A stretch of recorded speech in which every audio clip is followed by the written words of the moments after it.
Kitchen ഡയറീസിൻ്റെ പുതിയ വീഡിയോയിലേക്ക് എല്ലാവർക്കും സ്വാഗതം. ഇന്ന് ഞാൻ തയ്യാറാക്കുന്നത് വളരെ എളുപ്പത്തിൽ സദ്യ സ്പെഷ്യൽ രസം ഉണ്ടാക്കുന്ന റെസിപ്പിയാണ്. ഇത് എങ്ങനെയാണ് ഉണ്ടാക്കുന്നത് നമുക്ക് നോക്കാം. ആദ്യം തന്നെ ഇവിടെ ഞാനൊരു മൺചട്ടി എടുത്തിട്ടുണ്ട്. ഇതിനകത്താണ് ഞാൻ രസം തയ്യാറാക്കുന്നത്.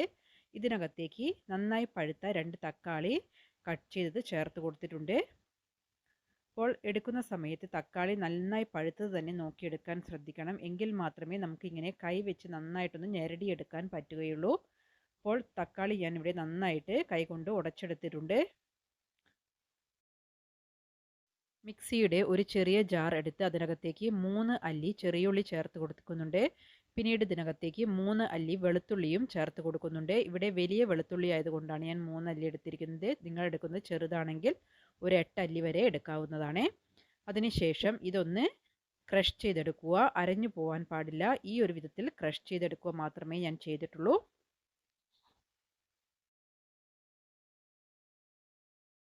ഉടച്ചെടുത്തിരിക്കുന്ന തക്കാളിക്കകത്തേക്ക് നമ്മൾക്ക് നേരത്തെ ക്രഷ് ചെയ്ത് വെച്ചിരിക്കുന്ന വെളുത്തുള്ളിയും ചെറിയുള്ളിയും ചേർത്ത് കൊടുക്കാം. പിന്നീട് നമുക്ക് ഇതിനകത്തേക്ക് ആവശ്യമുള്ള മസാലകൾ ഒന്നൊന്നായി ചേർത്ത് കൊടുക്കാം. ഇതിലേക്ക് 1 ടീസ്പൂൺ അളവിൽ മുളക് പൊടിയും 1.5 ടീസ്പൂൺ അളവിൽ മല്ലിപ്പൊടിയും 1 ടീസ്പൂൺ അളവിൽ കുരുമുളക് പൊടിയും ചേർക്കുന്നുണ്ട്. ഇതിന് പകരമായി നിങ്ങൾക്ക് കുരുമുളക് ചതച്ചതും ചേർക്കാവുന്നതാണ്.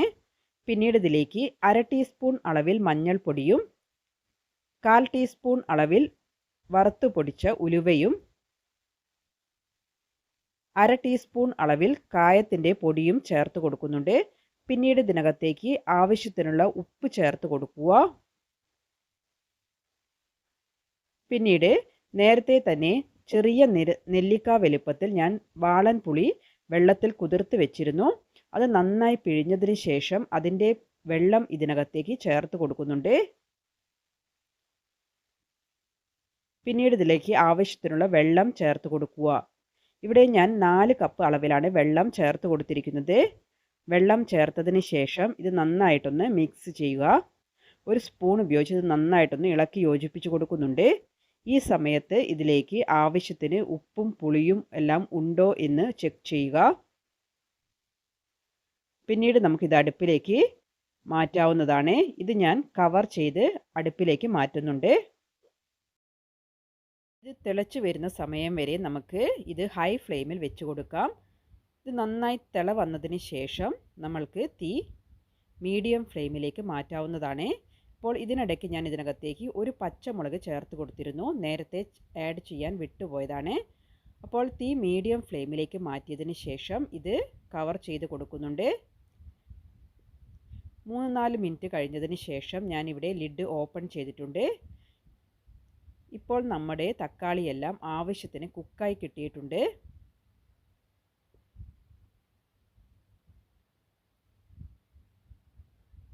പിന്നീട്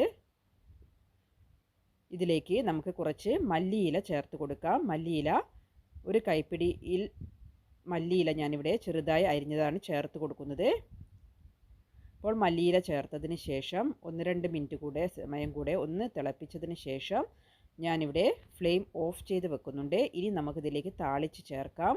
ഇതിനായി ഒരു കടായി അടുപ്പിൽ വെച്ചിട്ടുണ്ട്. ഇതിനകത്തേക്ക് 2 ടേബിൾ സ്പൂൺ അളവിൽ വെളിച്ചെണ്ണ ചേർത്ത് കൊടുത്തിട്ടുണ്ട്.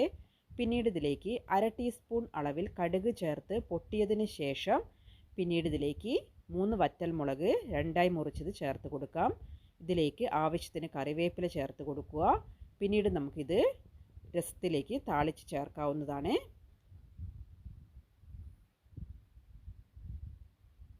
ഇപ്പോൾ നമ്മുടെ വളരെ ടേസ്റ്റി ആയിട്ടുള്ള രസം ഇവിടെ തയ്യാറായിട്ടുണ്ട്. വളരെ എളുപ്പത്തിൽ തന്നെ നമുക്ക് ഈ രസം തയ്യാറാക്കിയെടുക്കാൻ കഴിയും. അതുപോലെ തന്നെ വളരെ രുചികരമായ ഒരു രസത്തിൻ്റെ റെസിപ്പി കൂടിയാണിത്. നിങ്ങളെല്ലാവരും ഈ രീതിയിലൊന്ന് ട്രൈ ചെയ്ത് നോക്കുക.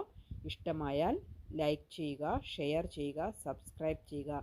നിങ്ങൾ ആദ്യമായിട്ടാണ് ഈ വീഡിയോ കാണുന്നതെങ്കിൽ ആ താഴെയുള്ള സബ്സ്ക്രൈബ് ബട്ടൺ പ്രസ് ചെയ്ത് ചാനൽ ഒന്ന് സബ്സ്ക്രൈബ് ചെയ്ത് വെക്കുക. അതിനടുത്തുള്ള ബെൽ ബട്ടൺ കൂടെ എനേബിൾ ചെയ്ത് വെക്കുക. എങ്കിൽ മാത്രമേ ഞാൻ അപ്ലോഡ് ചെയ്യുന്ന വീഡിയോയുടെ നോട്ടിഫിക്കേഷൻ നിങ്ങൾക്ക് ലഭിക്കുകയുള്ളൂ. ചാനലിൽ ഒരുപാട് ഓണം വിഭവങ്ങൾ അപ്ലോഡ് ചെയ്തിട്ടുണ്ട്. അതിൻ്റെ ലിങ്ക് ഞാനിവിടെ ഡിസ്ക്രിപ്ഷൻ ബോക്സിൽ കൊടുക്കുന്നുണ്ട്. ഇപ്പോൾ നിങ്ങൾക്ക് ഈ രസത്തിൻ്റെ റെസിപ്പി ഇഷ്ടമായാൽ നിങ്ങൾ നിങ്ങളുടെ ഫ്രണ്ട്സിനും ഫാമിലിക്കും എല്ലാം ഷെയർ ചെയ്ത് സപ്പോർട്ട് ചെയ്യുക. ഇനിയും പുതിയ പുതിയ ഓണവിഭവങ്ങളുമായി വരുന്നത് വരെ താങ്ക് യു ഫോർ വാച്ചിങ്.